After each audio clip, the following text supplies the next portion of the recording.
کہ وہ قوم جو اپنے ماضی کو بھلا دیتی ہے وہ مستقبل میں کبھی کامیاب نہیں ہوتی۔ مجلس اتحاد المسلمین کی 68 سالہ تاریخ کا جشن ہم جو منانے کے لیے آج یہاں پر جمع ہیں تو ان کے لیے وہ لازم و ضروری ہے کہ وہ اپنی جماعت کے تاریخ سے بھی واقف ہوں۔ مجلس اتحاد المسلمین یوں ہی راتوں رات نہیں بنی۔ مجلس اتحاد المسلمین کہ یہ اسٹیج جو آج سجے سجائے اتنے لوگوں کے ساتھ میں دکھائی دے رہے ہیں، یہ کوئی راتوں رات یا کوئی مہینوں یا سال کی محنت نہیں، ارے ہماری تاریخ ہے۔ آج دنیا و ہندوستان اس بات کو دیکھ رہا ہے، اس بات کو جھیل رہا ہے اور مصیبتوں کے ساتھ اپنی زندگی کو آگے بڑھا رہا ہے۔ کہیں حجاب کے نام پہ تو کہیں بیف کے نام پہ تو کہیں ازاں کے نام پہ تو کہیں لو جہاد کے نام پر تشدد کا شکار ہو رہا ہے۔ میں نے ابھی سنا مجھ سے بیشتر مقرر کو کہ مسلمانوں کی ٹوپیوں کو اچھالا گیا۔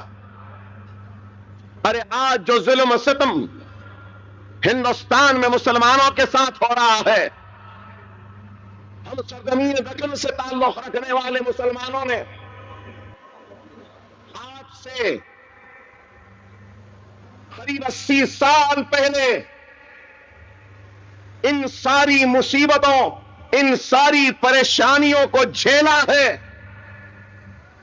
اور یاد دلانا چاہتا ہوں، کئی پڑھے لکھے لوگ ہیں، مولانا ابوالکلام آزاد کے بارے میں سنا ہے، ان کے بارے میں پڑھا ہے۔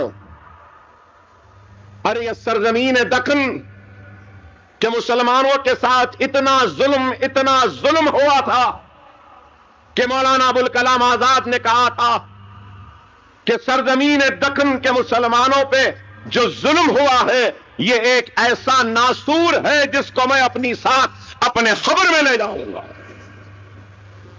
پنڈت سندر لال کی رپورٹ کو پڑھو کہ سرزمین دکن کے کا کوئی کنواں ایسا نہیں بچا تھا جو مسلمانوں کے خون سے سرخ نہیں ہوا تھا، لال نہیں ہوا تھا۔ ڈولیوں میں پانی کم تھا، مسلمانوں کی تیرتی ہوئی لاشیں تھیں۔ ہمارا تخت و تاج عجائب گھر کی زینت بن چکا تھا، ہمارے لہلاتے ہوئے کھیتیاں اجڑ چکی تھیں، ہماری ماں اور بہنوں کی عصمتیں لٹ رہی تھی، ہمارے سر کی ٹوپیوں کو انگلیوں پہ اچھالا جاتا تھا، ہمارے داڑھیوں کو کاٹا گیا، ہماری ماں اور بہنوں کی چھاتیوں کو کاٹا گیا۔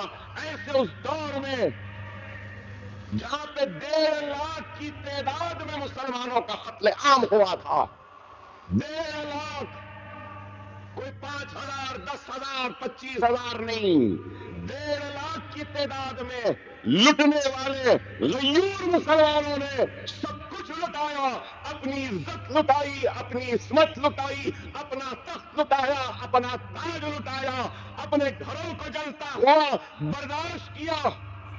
لیکن ان مسلمانوں نے اپنی دعاؤں سے اگر سجایا ہے تو اس مجلس اتحاد المسلمین کو سجایا۔ یہ مجلس یوں ہی نہیں بنی، مجلس اتحاد المسلمین کی تاریخ ہے۔ آپ بتاؤ کہ کوئی قوم 1.5 لاکھ کی تعداد میں کٹنے کے بعد اٹھ سکتی ہے کیا؟ لٹنے کے بعد اٹھ سکتی ہے کیا؟ تباہ ہونے کے بعد اٹھ سکتی ہے کیا؟ منصب چلا گیا، جاگیر چلے گئی، انعام چلا گیا، تخت چلا گیا، تاج چلا گیا، حکمرانی چلے گئی، اس کے بعد بھی ہم اٹھ کر کھڑے ہوئے۔ مجلس اتحاد المسلمین کے احیاء کا دن ہے 2 مارچ،